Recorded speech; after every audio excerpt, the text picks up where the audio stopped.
మన సంస్కృతి మన సాంప్రదాయాలు ఎప్పటికీ మనతోనే ఉండాలి. భారతదేశపు మహా గ్రంథాలు కావ్యాల సంపూర్ణ సంకలనం. సబ్స్క్రైబ్ చేయండి. Tilak. A wide range of LED lights for indoor and outdoor use. GR Lights make India bright.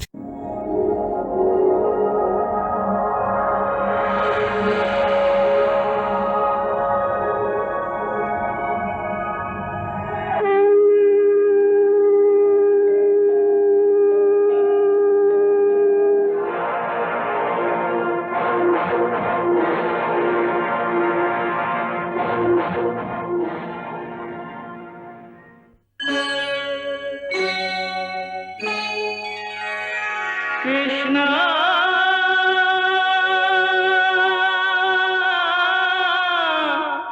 Krishna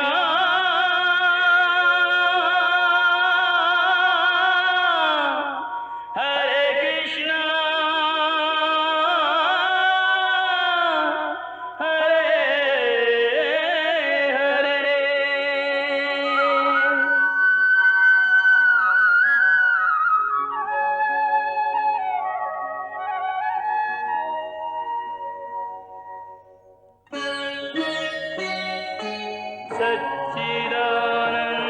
सच्चिदानन्दरूपाय विश्वोत्पत्त्यादिहेतवे तापत्रयविनाशाय श्रीकृष्णाय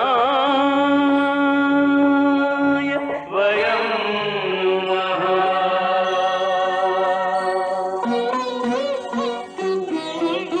श्रीकृष्ण गोविन्द हरे मुरारे हे नाथ नारायण वासुदेव। हरे कृष्ण राधे कृष्ण राधे राधे कृष्ण कृष्ण हरे नाम हरे कृष्ण राधे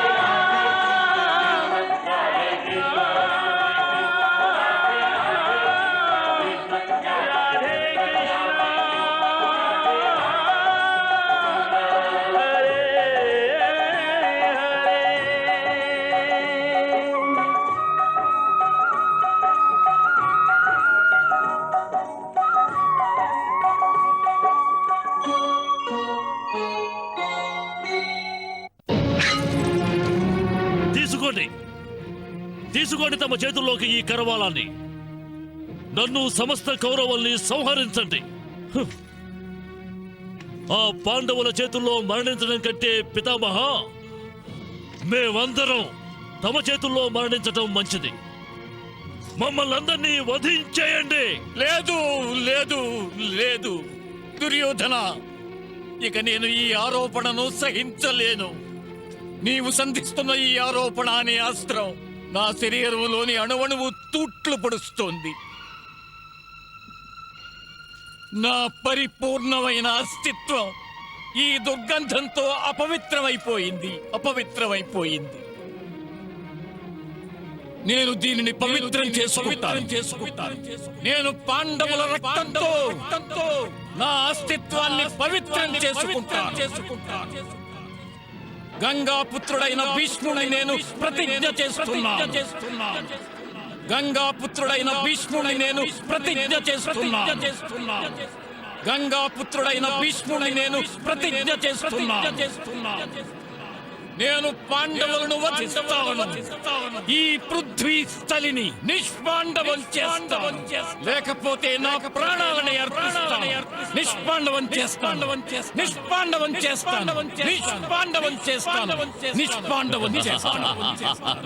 ఏమన్నావు సంజయ? తాతగారైన భీష్ముడు ప్రతిజ్ఞ చేశాడా? పాండవుల్ని వధిస్తానని ప్రతిజ్ఞ చేశాడా?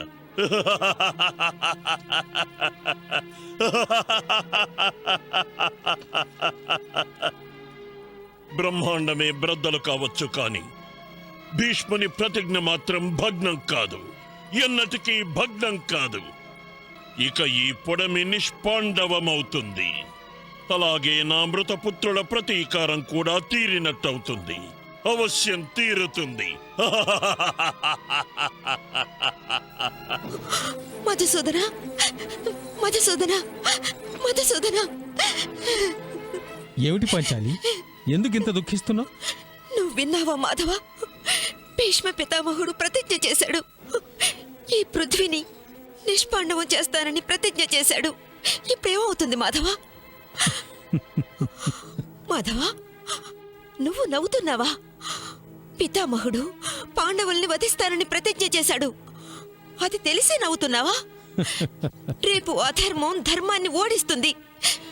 అది తెలిసే నవ్వుతున్నావా? పాంచాలి, ఇలా భయపడితే ఏమవుతుంది? ఇప్పుడు నువ్వు పితామహుడిని నిరోధించాలి మాధవ. హా, పాండవులు జీవించి ఉండగానే? అవును కృష్ణ, అవును. చూడడానికి మాత్రం ఈ యుద్ధం కౌరవ పాండవుల మధ్య జరుగుతోంది. కానీ వాస్తవానికి ఈ యుద్ధం కౌరవులకి వాసుదేవుడికి మధ్య జరుగుతోంది. నా పతులు కేవలం మాధ్యమం, నిమిత్త మాత్రులు. అవునా ప్రభు? నీవేమంటున్నావు? ఈ యుద్ధం నేను చేస్తున్నానా? పాంచాలి, నీకు బాగా తెలుసు, ఈ యుద్ధంలో నేను ఆయుధం ధరించనని ప్రతిజ్ఞ చేశాను. నేనిప్పుడు నిరాయుధుణ్ణి. నువ్వు నిరాయుధుడు అని ఎవరన్నారు? నువ్వు నిరాయుధుడు కాదు మాధవ. పంచపాండవులు నీ శస్త్రాలు. యుధిష్ఠిర మహారాజు నీ శంఖం. తను శంఖాన్ని పూరించి నీ వైపు నుంచి ఈ ధర్మ యుద్ధాన్ని ప్రారంభిస్తాడు. బలశాలి అయిన భీముడి గద అతడి ప్రహారుడు నిష్ప్రయోజనం కాదు. ఇక పోతే అర్జునుడు నీ సుదర్శన చక్రం. దాని గురి ఎన్నడూ తప్పదు. వీళ్ళందరూ ఉండి కూడా నువ్వు నిరాయుధుడివని ఎలా అంటావు? భళా ద్రౌపది, భళా. ఆఖరికి నువ్వు ఈ రహస్యాన్ని తెలుసుకున్నావు. వాసుదేవా, పితామహుడు తన ప్రతిజ్ఞను నెరవేర్చుకున్నట్లయితే అప్పుడు నీ ఈ 5 శస్త్రాలు వ్యర్థమైపోతాయి కదా. ఇక అప్పుడు నువ్వు నిరాయుధుడు అవుతావు. అప్పుడు నీ ఈ చేతులు, అలాగే నా ఈ నుదురు శూన్యమైపోతాయి మాధవ. ద్రౌపది, తోడబుట్టకపోయినా నీవు నా సోదరివేగా. ఆ బంధుత్వాన్ని నీవు బలహీనమైందనుకుంటున్నావా? దాన్నంతా తేలిగ్గా తీసుకుంటున్నావా? నా ఈ చేతులు అంత నిర్బలమైనవని నీవనుకుంటే నేను ఆ బాధ్యతను ఎందుకు తీసుకుంటాను? లేదు మాధవ, లేదు. నా మాట విను. ఈ సోదరుడి మీద నమ్మకాన్ని ఉంచు. ఏం భయపడకు. పాండవులకు ఏమీ కాదు. ఎవరు ఏం చెయ్యలేరు పాండవులని. పితామహుడు ఈ ధరిత్రిని నిష్పాండవం చేస్తానని ప్రతిజ్ఞ చేశాడు. భళా భళా అల్లుడు, భళా. అద్భుతం సోదరా, అద్భుతం.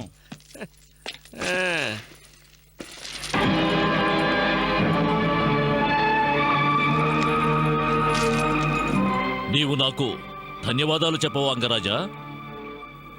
నీకు సంతోషంగా లేదా? అల్లుడు, అంగరాజైన కర్ణుడు ఈ సమాచారాన్ని విని దుఃఖితుడైనట్టున్నాడు. పాండవులు మరణిస్తారనే విషయాన్ని గురించి నేను దుఃఖించడం లేదు మామా. కానీ ఒక్క విషయంలోనే దుఃఖిస్తున్నాను. ఇక అర్జునుడి బాధ నా చేతుల మీదుగా జరగదు. బాధపడతావెందుకు మిత్రమా? పితామహుడి చేతుల్లో అర్జునుడు పరలోకానికి చేరుకున్నప్పుడు ఈ ప్రపంచంలో నిన్ను మించినటువంటి సర్వశ్రేష్ఠ ధనుర్ధారి మరెవ్వరూ ఉండరు. ఈ విధంగా నువ్వు సర్వశ్రేష్ఠ ధనుర్ధరుడవ్వాలనే మహత్వాకాంక్ష కూడా పూర్తవుతుంది. లేదు మామా, లేదు లేదు. సర్వశ్రేష్ఠ ధనుర్ధరుడు అనిపించుకునే నిజమైన సంతోషం నాకెప్పుడు కలుగుతుందంటే నేను స్వయంగా నా బాణాలతో నా విరోధి అయిన అర్జునుని సంహరించినప్పుడు. ఒకవేళ భీష్మ పితామహుడి బాణాల వల్లే నాకు ఈ కీర్తి లభిస్తుందంటే నాకప్పుడు ఎలాంటి సంతోషమూ ఉండదు. కానీ ఒక మిత్రుడి సంతోషాన్ని మించిన సంతోషం మరొకటి ఉన్నది. అందుకనే యువరాజా, నేను మీకు ధన్యవాదాలు చెప్తున్నాను. ధన్యవాదాలు.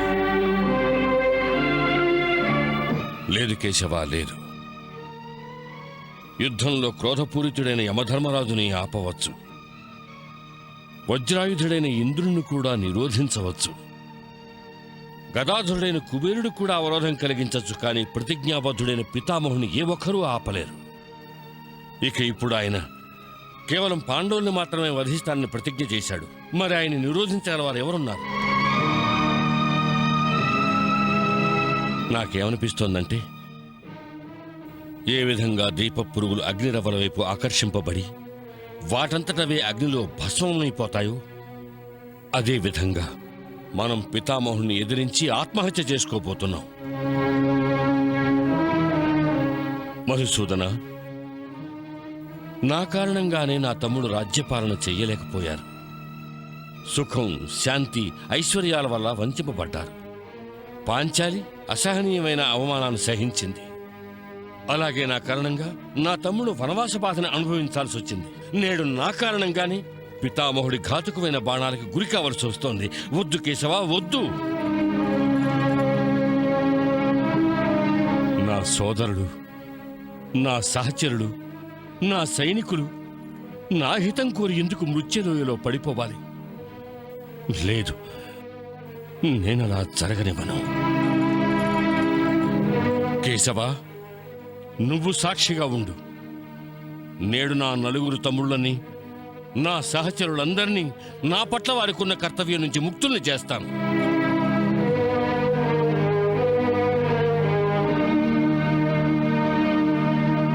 నేను నా స్వార్థం కోసం నా తమ్ముళ్ళని బలి చేయాలని అనుకోవడం లేదు. నా కారణంగా కుంతీమాతకు తన ఇరువురు పుత్రులు దూరమైతే ఆమెకు నేను ఏం సమాధానం చెప్పగలను? అలాగే నేను మరణించి ఊర్ధ్వలోకాలకు వెళ్ళినప్పుడు మాద్రి మాత్రం నేను ఏం సమాధానం చెప్పను? తన ఇరువురు పుత్రుల్ని కూడా నా స్వార్థం కోసం బలి చేశానని చెప్పనా? ఇంతటి భయంకరమైన ఆరోపణను తట్టుకునే శక్తి నాలో లేదు కేశవ, నాలో లేదు. మరణించాలంటే కేవలం నేనే మరణిస్తాను. మీ శత్రువులు మరణించాలి అగ్రజ. యుద్ధ భూమిలో మీ వైపు ఎవరైనా కన్ను తెరిచి చూస్తే ఆ కళ్ళు పెకలిస్తాం. సోదరులు మేముండగా మిమ్మల్ని ఆ మృత్యువు కూడా ఎట్టి పరిస్థితుల్లోనూ దరిచేరలేదు. అవును అగ్రజ, మేం జీవించి ఉండగా ఒకవేళ మీ వధ జరిగితే మేము కూడా మరణిస్తాం. మేం మరణించడానికైనా ఒప్పుకుంటాం గాని మేము అనాథలవడానికి మాత్రం కాదు. చూశావా ధర్మనందన, వీళ్ళు నీకంటే చిన్నవాళ్లైనా నేడు నీకంటే పెద్దరికాన్ని చూపిస్తున్నారు. నీ గౌరవం కోసం తమ ప్రాణాలను కూడా పణంగా పెట్టడానికి సిద్ధంగా ఉన్నారు. కానీ నీవు వీళ్ళని ఎంతో తేలికగా తీసిపారేస్తున్నావు. మృత్యువంటే భయపెడుతున్నావు. ఇది నీ పట్ల వీళ్లకున్న ఆదరాన్ని, గౌరవాన్ని అవమానించినట్టు, వాళ్ళ ఆదర్శాన్ని అవమానించినట్టు. నీకు తెలుసు, నీ ప్రియ సోదరుల్ని మృత్యువు పంజా నుంచి దూరంగా ఉంచి మృత్యువుని స్వయంగా ఆహ్వానించి మంచి చేస్తున్నాననుకుంటున్నావు. లేదు ధర్మానందన, ఈ విధంగా నీవు పాండవులందరినీ సామూహికంగా కర్తవ్య విముఖుల్ని చేస్తున్నావు. ఈ కర్తవ్యం మీ అన్నదమ్ములందరిది. దీన్ని మీరందరూ కలిసి నిర్వర్తించాలి. జ్యేష్ఠ భ్రాతనైన కారణంగా నా అనుజుల ప్రాణరక్షణ బాధ్యత నా మీద లేదంటావా కేశవ? ధర్మానందన, ఇది మంచిదే. నీవు నీ సోదరుల ప్రాణాల గురించి ఆలోచిస్తున్నావు. కాని మనం ఇలాగే ఎందుకు అనుకోవాలి? రేపు యుద్ధభూమిలో మృత్యువు పాండవుల్నే స్వాగతిస్తుందని. ఎందుకంటే ప్రతిజ్ఞాబద్ధుడైన పితామహుడి ఘాతుక బాణాలను ఎదిరించే శక్తి మాలో ఏ ఒక్కరికీ లేదు కేశవ. ఒక శస్త్రం ఉంది ధర్మనందన. ప్రపంచంలో మనిషి బుద్ధిని మించిన శస్త్రమూ లేదు, అస్త్రమూ లేదు. మనం మన బుద్ధిని ప్రతిభావంతంగా ఉపయోగిస్తే శత్రువు వద్ద ఉన్న అన్ని శస్త్రాస్త్రాలు వ్యర్థమైపోతాయి. అంటే అంటే అర్థం, నేనొక ఉపాయాన్ని ఆలోచించుంచాను. ఏమిటా ఉపాయం? అదంతా మీరు నా మీద వదిలేయండి. నేను చెప్పిన దానిని మీరు చేస్తే చాలు.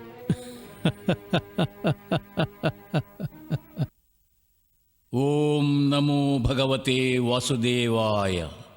ఓం నమో భగవతే వాసుదేవాయ. ఓం నమో భగవతే వాసుదేవాయ. ఓం నమో భగవతే వాసుదేవాయ. ఓం నమో భగవతే వాసుదేవాయ. ఓం నమో భగవతే వాసుదేవాయ. ఓం నమో భగవతే వాసుదేవాయ. ఓం నమో భగవతే వాసుదేవాయ. ఓం నమో భగవతే వాసుదేవాయ. ఓం నమో భగవతే వాసుదేవాయ. ఓం నమో భగవతే వాసుదేవాయ. ఓం నమో భగవతే వాసుదేవాయ. ఓం నమో భగవతే వాసుదేవాయ. ఓం నమో భగవతే వాసుదేవాయ. ఓం నమో భగవతే.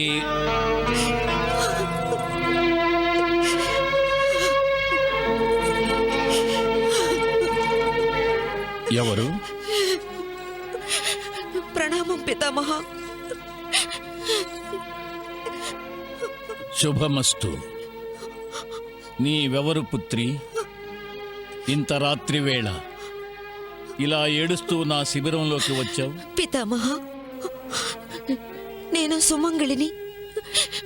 నా పతి ఈ మహాసంగ్రామంలో యుద్ధం చేస్తున్నాడు.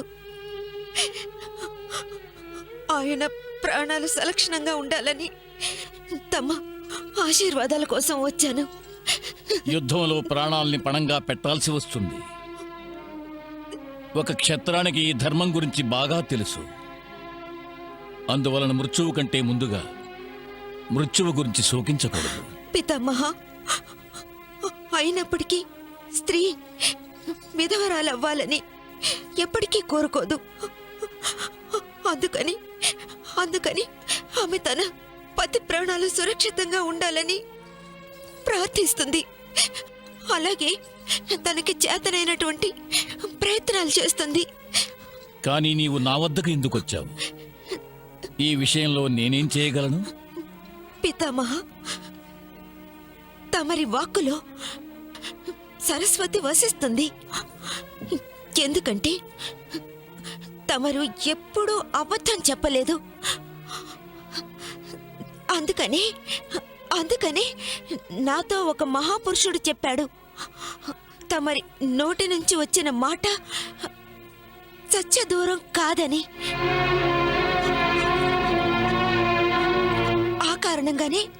ఆ కారణంగానే నా మనసు ఏం చెప్తోందంటే పితామహ, మీరు గనక నాకు సదా సుమంగళిగా ఉండాలని ఆశీర్వాదాన్ని ఇస్తే అప్పుడు నా పతి రణభూమిలో అవశ్యం సురక్షితంగా ఉంటాడు.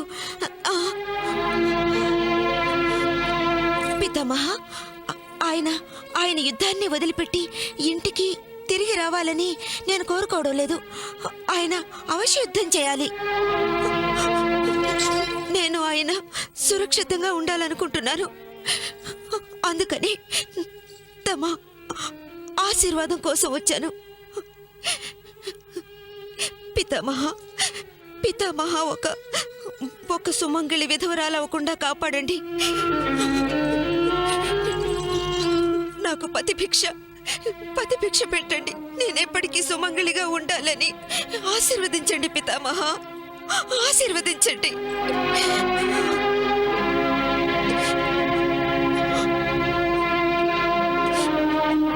భగవంతుడా, నా చేతులలో ఏమీ లేదు. చేసేదంతా నీవే. నా మాటలలో ఆ ప్రభావాన్ని చూపించు. ఈ స్త్రీ నా నుండి అదే అపేక్షిస్తోంది. పితామహ, ఆశీర్వదించండి.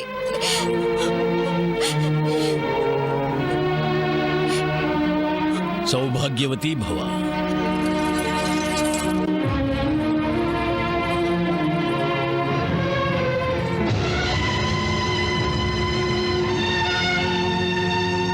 యాజ్ఞసేని ద్రౌపది, అవును పితామహ, తమ ఇంటి కోడల్ని ఇప్పుడే తమరు సౌభాగ్యవతివి కమ్మని ఆశీర్వదించారు. ఇప్పుడు ధరిత్రిని నిష్పాండవం చేస్తానన్న తమ ప్రతిజ్ఞానుసారంగా తమరికిక నా సౌభాగ్యాన్ని ఏ విధంగానూ చెరిపివేసే అధికారం లేదు. ద్రౌపది, నీవు నీ పతుల ప్రాణరక్షణ కోసం ఏమైనా చేయవచ్చు. కానీ నీవు నా ప్రతిజ్ఞా పాలనాధికారము నుండి విముఖుణ్ణి చేసి నన్ను ధర్మ సంకటంలో పడవేశావు. కాని పితామహ, నేను తమర్ని పౌత్రుల్ని హత్య చేసే పాపం నుండి విముక్తుల్ని చేశాను. అవును యాజ్ఞసేని, అవును. నీవు చాలా మంచి పనే చేశావు. నా పౌత్రులు నా చేతిలోనే మరణిస్తే ప్రాణత్యాగం చేసే వరకు నా ఆత్మ క్షోభిస్తూనే ఉంటుంది. పితామహ, తమరు నాకు ఈ మంచి పని చేసినందుకు ధన్యవాదాలు తెలుపురా? లేదు, నేను నీకు ధన్యవాదాలు తెలియజేయను. సౌభాగ్యవతి అయిన ఆశీర్వాదం తీసుకునే పద్ధతి ఈ విధంగా ఉండదు. ఈ ఉపాయం అవశ్యం శ్రీకృష్ణ భగవానుడే నీకు తెలియజేసి ఉంటాడు. మీరు సక్రమంగానే అంచనా వేశారు పితామహ. ప్రణామం పితామహ.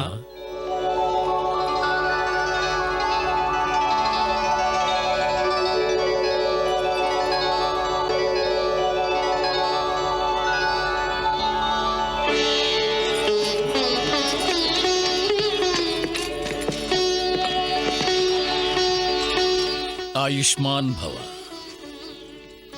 ప్రణామం శ్రీకృష్ణ. రండి.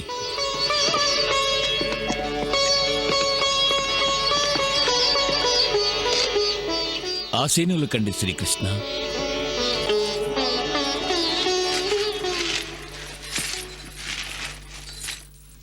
పితామహ, పాంచాలికి ఈ విధమైన ఆలోచన నందనందనుడే ఇచ్చాడు. నాకు తెలుసు ప్రభు. నీ వివసుడైన ఈ భక్తుణ్ణి తన ప్రియ పౌత్రులను హత్య చేసే పాపం నుండి నీవు విముక్తుణ్ణి చేస్తావని. నీకు ధన్యవాదాలు ప్రభు.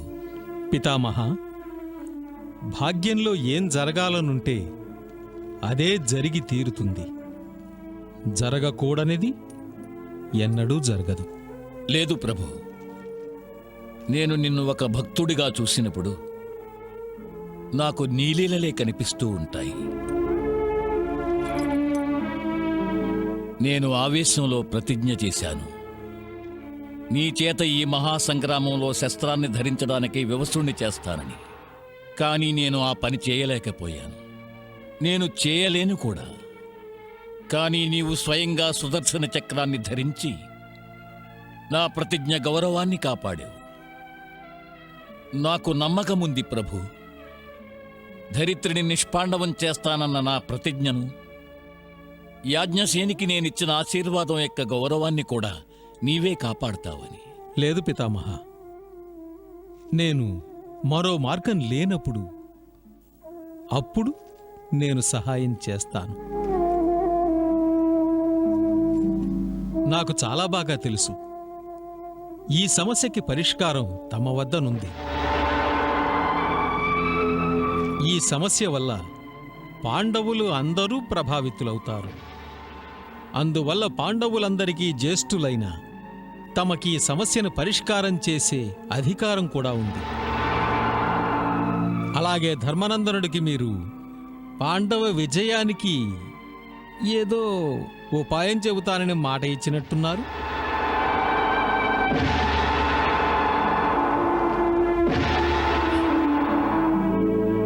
అర్థమయ్యింది ప్రభు. నాకు నీ సంకేతం అర్థమయ్యింది. నేనీనాడు ధర్మరాజుకి పాండవుల విజయోపాయాన్ని కూడా తెలియజేస్తాను. నా ప్రతిజ్ఞను కూడా పూర్తి చేస్తాను. యాజ్ఞసేనికిచ్చిన ఆశీర్వాదముపై కూడా ఏ దుష్ప్రభావం పడదు. ఈ సమస్యలన్నిటికీ ఒకే ఉపాయం ఉంది. ఏమిటా ఉపాయం పితామహ? చెప్తాను. కానీ ఈ విషయంలో నాకు మీ పాండవుల అందరి సహాయం అవసరమవుతుంది. మేం మీకు అవశ్యం సహాయం చేస్తాం. మేము అవశ్యం నీకు సహాయం చేస్తాం. అవశ్యం చేస్తాం. అవశ్యం చేస్తాం. అయితే మీరు ప్రతిజ్ఞ చెయ్యండి, నేను చెప్పినట్లుగానే చేస్తామని. మేమందరం ప్రతిజ్ఞ చేస్తున్నాం. మీరు ఏం చెబుతారో మేము అలాగే చేస్తాం. అవును, మేము ప్రతిజ్ఞ చేస్తున్నాం. రేపు యుద్ధ భూమిలో నేను నా ప్రతిజ్ఞను పాలించడానికి మీలో ఎవరినైనా సంహరించక ముందు అర్జునుడు నన్ను వధిస్తాడు. మీరందరూ అతనికి సహాయం చేస్తారు. లేదు పితామహ, లేదు. లేదు పితామహ, లేదు. నా వల్ల కాదు పితామహ, నా వల్ల కాదు, నా వల్ల కాదు. అర్జున, నీకు వద్దనడానికి ఏ అధికారం లేదు. నీవు నాకు వాగ్దానం చేశావు.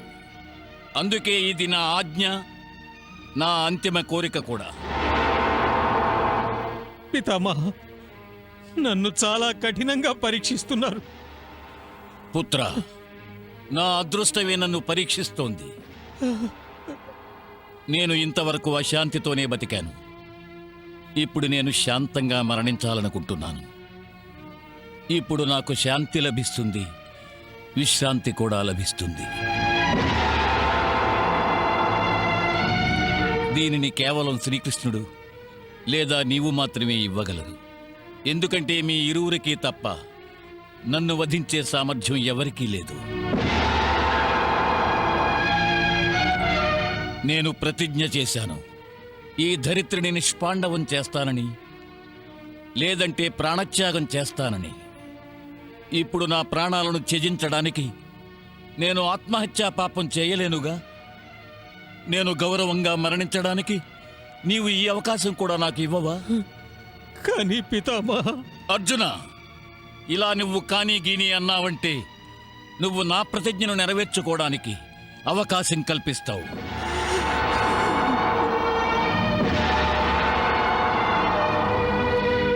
రణభూమిలో నేను నా క్షాత్ర ధర్మానికి విరుద్ధంగా ప్రవర్తించలేను. పితామహ, నేను పాంచాలని సౌభాగ్యవతిగా ఉండాలని ఆశీర్వదించాను.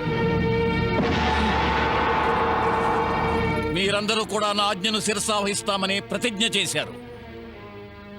అంటే మీరు నా ఆశీర్వాదాన్ని వ్యర్థం చేయాలనుకుంటున్నారా?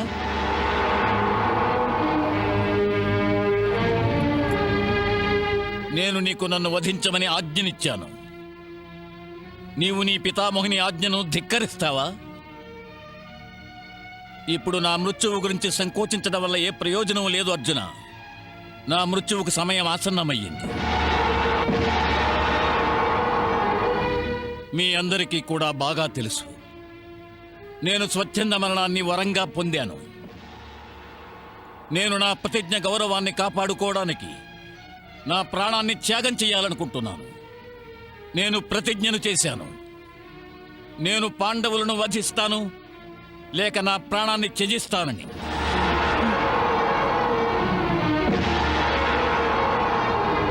నేను నీ నుండి వాగ్దానం పొందాను. అంతిమ కోరికను కూడా తెలియజేశాను. నేను నీ బాణాలతో మరణించాలనుకుంటున్నాను. నీకు గుర్తుంది కదా? రేపు నీవు నా అంతిమ కోరికను తీరుస్తావు. అదెలా కుదురుతుంది పితామహ? తప్పక కుదురుతుంది. ఒక స్త్రీ వల్లనే అది కుదురుతుంది.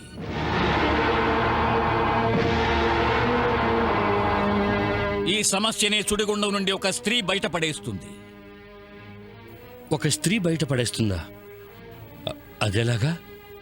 ఈ ధరిత్రిని నిష్పాండవం చేస్తానన్న నా ప్రతిజ్ఞానుసారంగా యుద్ధభూమిలో రేపు నేను అవశ్యం ధనుస్సుని ఎక్కు పెడతాను.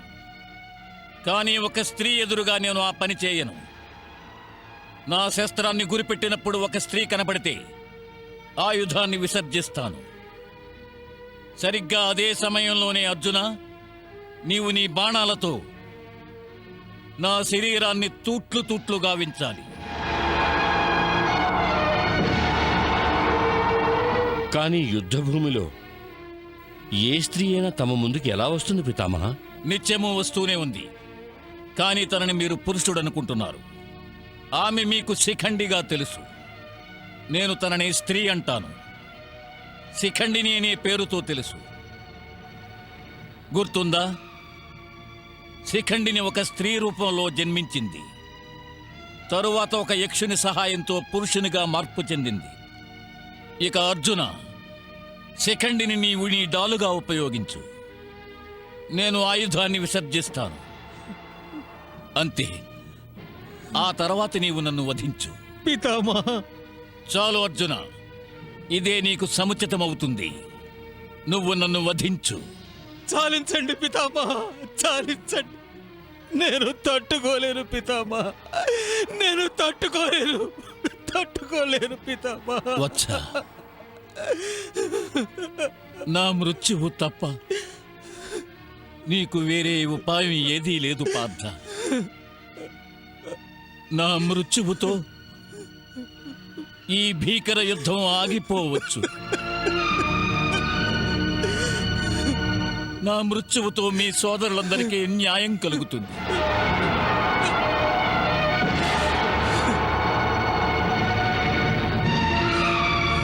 నా మృత్యువుతో అధర్మమనే ఒక పర్వం సమాప్తమవుతుంది.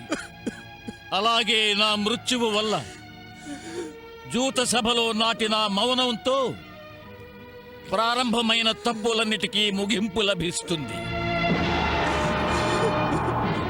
ప్రియ పార్థ, నేను నీకు చెప్పిన రణనీతి ప్రకారం విజయశ్రీని అందుకో.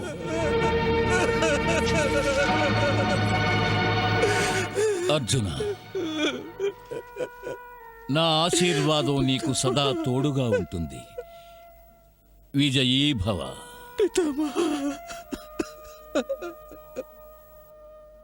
పితామహుడు పాండవులు వధిస్తానన్న నిర్ణయం అవశ్యం తీసుకున్నాడు. కానీ దీన్ని త్వరలో సఫలం చేసుకోవడానికి మనం కూడా సముచితమైన రణనీతిని సిద్ధం చేసుకోవాలి. అవునల్లుడు. ఎందుకంటే జూతంలోనూ యుద్ధంలోనూ పెద్ద శస్త్రం బుద్ధి, చతురతే అవుతాయి. అలాగే ఈ శస్త్రాలతో యుద్ధానికి వెళ్లే ముందు వాటికి పదును పెట్టాల్సిన అవసరం ఉంది. అయితే నీవే నీ కుటిల మేధస్సుతో చెప్పు, రేపు మనం యుద్ధంలో ఏం చేయాలి? అల్లుడు, నా ఉద్దేశంలో అందరికంటే ముందు పితామహుణ్ణి ఎదుర్కొనేది అర్జునుడే కావాలి. అతడి వధ జరిగితే తక్కిన 4 పాండవుల్ని పరలోకం పంపించడం తేలికవుతుంది. లేదు మామా, లేదు. పితామహుణ్ణి అర్జునుడే గనక ఎదుర్కొంటే అప్పుడు ఈ యుద్ధానికి అంతమనేదే ఉండదు. ఎందుకంటే పాండవులందరిలో అర్జునుడు ఒక్కడే పితామహుడి బాణప్రహారాన్ని నిరోధించగలడు. పితామహుడు అర్జునుడితోటి యుద్ధం చేస్తూ ఉండిపోతే మిగిలిన పాండవులందరూ కౌరవ చమురు సమూహాన్ని నాశనం చేస్తారు. మామా, కర్ణుడు సరిగ్గానే చెప్పాడు. ఈ విధంగా మన కౌరవ యోధులెందరో వ్యర్థంగా మరణిస్తారు. అందుకే ఈ యుద్ధాన్ని త్వరగా సమాప్తం చేయడానికి మనకి కావలసినది ముందు పితామహుడు అర్జునుడు ఎదురుపడటానికి బదులు మిగిలిన పాండవుల్ని ఒక్కొక్కరిగా పితామహుడి చేతుల్లో పరలోకానికి పంపేద్దాం. పరలోకానికి. మామా, రేపు మనం యుద్ధంలో ఈ రణనీతినే పాటిద్దాం. రేపు యుద్ధ భూమిలో మన మహారథులైన యోధులు అర్జునుడు పితామహుడి వైపు వెళ్లకుండా నిరోధిస్తారు. ఇక మనం పితామహుడు అర్జునుడు ఒకరికొకరు ఎదురుపడకుండా చూస్తాం.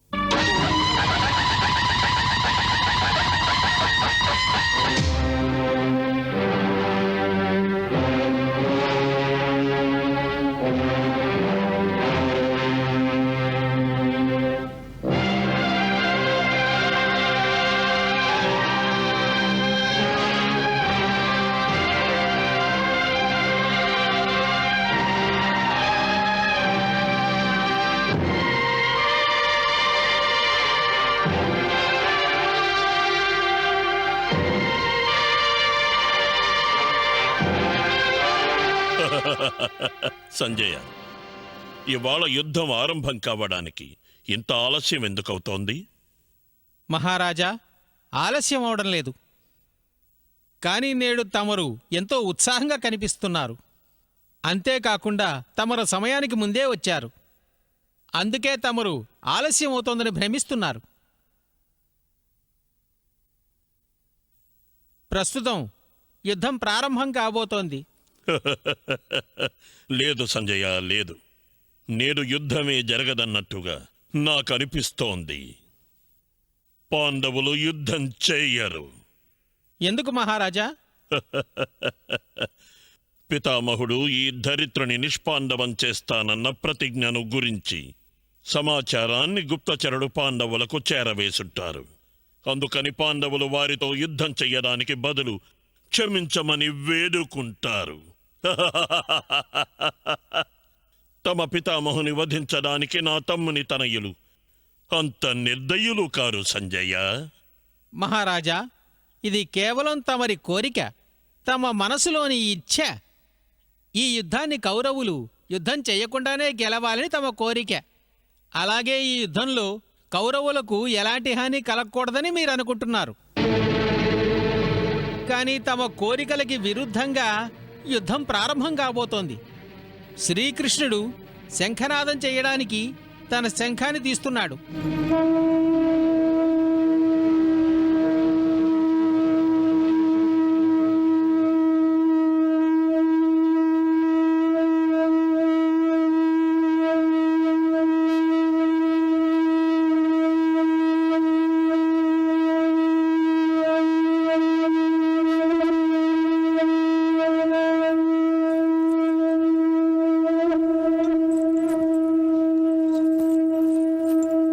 దాడి చెయ్యండి.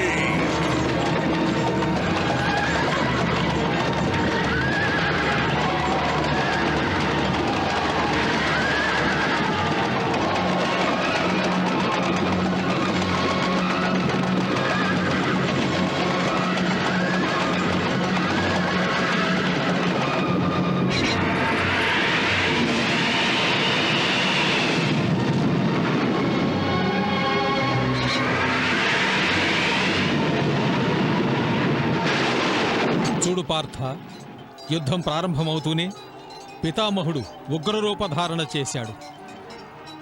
అలాగే తాను అద్వితీయంగా బాణప్రయోగం చేస్తున్నాడు. ఎందుకంటే అతని కళ్ళు ఏ లక్ష్యాన్ని చూడటం లేదు. అవును పార్థ, అతని కళ్ళు కేవలం నీ రథం గురించే ఎదురుచూస్తున్నాయి.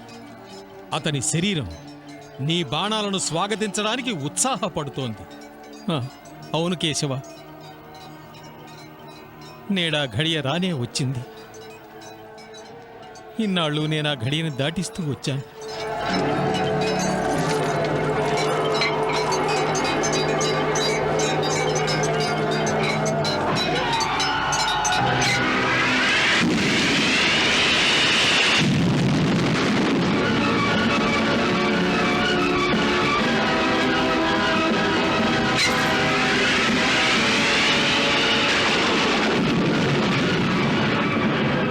కేశవ, నా రథాన్ని పితామహుడికి ఎదురుగా తీసుకెళ్ళు.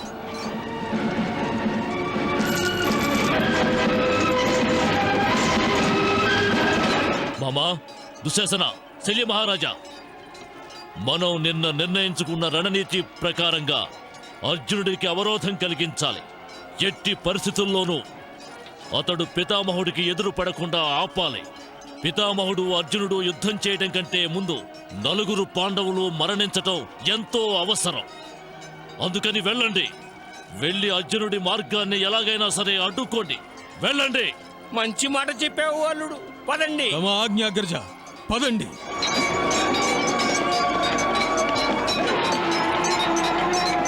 సారథి పోని.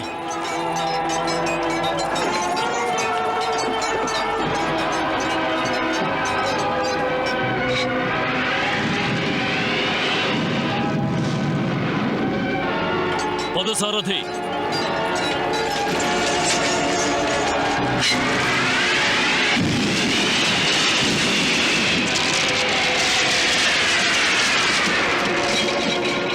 ఆచార్య,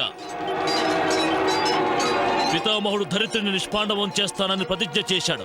పాండవులు ఆయనకు విరుద్ధంగా ఎలాంటి ఎత్తుగడా వేయకుండా మీరిరువురు పితామహుణ్ణి రక్షించాలని వేడుకుంటున్నాను. పితామహుడు ఒంటరిగానే నిష్పాండవం చెయ్యగలడు. ఆయనకి ఎవరి సహాయము అవసరం లేదు. అది మాకు తెలుసు ఆచార్య. పితామహుడికి ఎవరి సహాయము అవసరము లేదని. కానీ మన వైపు నుంచి మాత్రం ఆయన్ని రక్షించడంలో ఎటువంటి సడలింపులు ఉండకూడదు. శత్రువు ఆఖరికి శత్రువే అవుతాడు ఆచార్య. దీన్ని మనం ఎల్లప్పుడూ గుర్తుపెట్టుకోవాలి. సముచితంగానే సెలవిచ్చావు యువరాజా. మేము నీ రణనీతిని అవశ్యం పాలిస్తాం. పోనీ సారథి. పోనీ సారథి.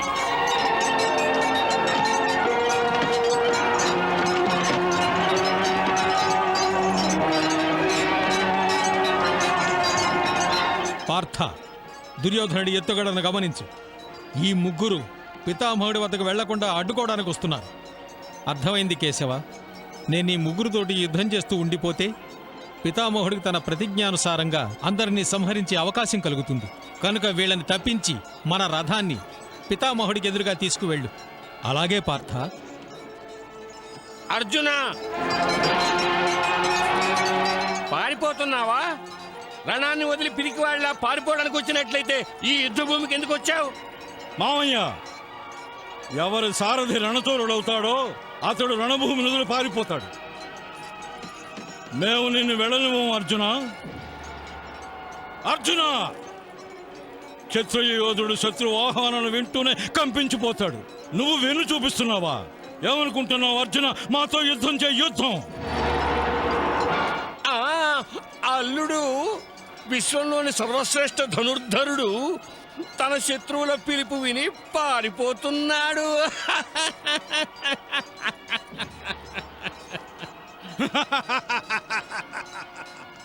అర్జున, మాతో యుద్ధం చేయి, యుద్ధం. అర్జున, మేము నిన్ను యుద్ధానికి పిలుస్తున్నాం. రా, మాతో యుద్ధం చేయి.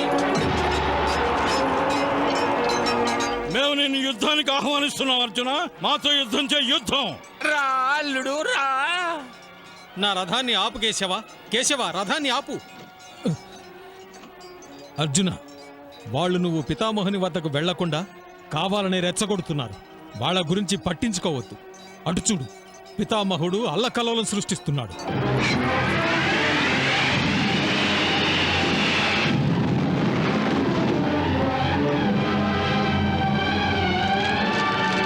కానీ కేశవ, ఎవరైనా యుద్ధానికి ఆహ్వానించినప్పుడు ఏ క్షత్రియుడు వెన్ను చూపడు. ముందు వీళ్లతోనే యుద్ధం చేస్తాను. పితామహుని తర్వాత ఎదుర్కొంటాను.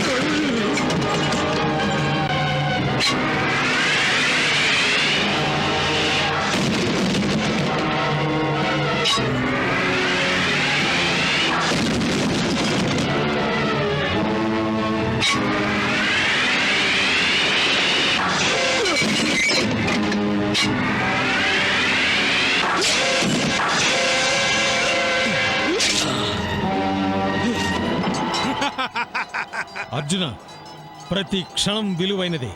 నీ సమయాన్ని వ్యర్థం చేయడంలో అర్థం పితామహుడికి తన ప్రతిజ్ఞను చెల్లించుకునే అవకాశాన్ని ఇవ్వడమే. లేదు కేశవ.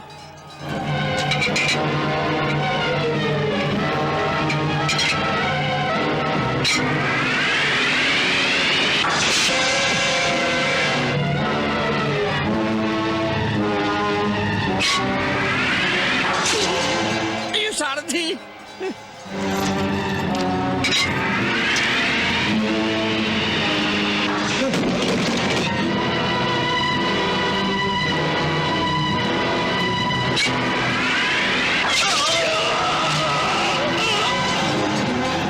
అర్జున,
దుశ్శాసన, నేను తలుచుకుంటే ఈ క్షణమే నీ శిరస్సుని శరీరం నుంచి వేరు చేయగలను.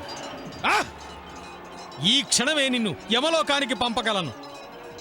కానీ నా అగ్రజుడైన భీమసేనుడు నీ గుండెను చీల్చి రుధిరపానం చేస్తానని ప్రతినబూనాడు. అందుకే నీకు ప్రాణదానం చేస్తున్నాను.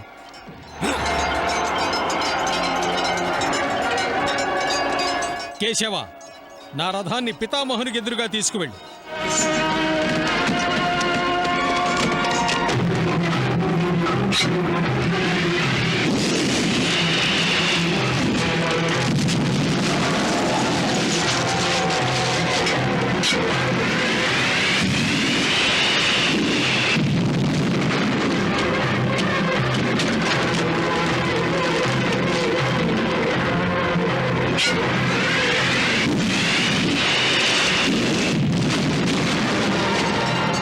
కృపాచార్య, మీరు చూస్తున్నారుగా అర్జునుడు ఎంత పరాక్రమంతో విజృంభిస్తున్నాడో. నేడతను ప్రదర్శిస్తున్న యుద్ధ నైపుణ్యాన్ని చూసి నాకేమనిపిస్తోందంటే, నేడే అర్జునుడు సూర్యాస్తమయంలోగా యుద్ధాన్ని పరిసమాప్తి గావించబోతున్నాడని. నిన్నటి వరకు అర్జునుడు అదోలా యుద్ధం చేశాడు. ఎలా అంటే తప్పనిసరి యుద్ధం చేస్తున్నట్టు.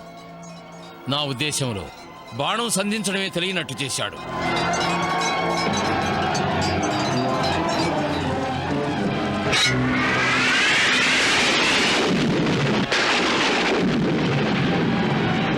కానీ నేడు అతనిలో ఉన్నట్టుండి పరివర్తన వచ్చింది. దానికి ప్రసన్నులవ్వాలా, ఆశ్చర్యపోవాలా, ఏది ఉచితం? కానీ ఆచార్య, తమ శిష్యుడు మీరు నేర్పించిన ధనుర్విద్యను సఫలంగా ప్రయోగించడం చూసి తమరు ప్రసన్నులవడానికి బదులుగా చింతిస్తున్నారా? ఆచార్య, నాకు చింతొక్కటే కాదు, భయం కూడా కలుగుతున్నది. అర్జునుడు చేస్తున్న భీషణమైన దాడి చూస్తుంటే గంగానందనుడైన భీష్మ పితామహుణ్ణి అవశ్యం వధించడానికి సంకల్పించినట్టుగా ఉంది.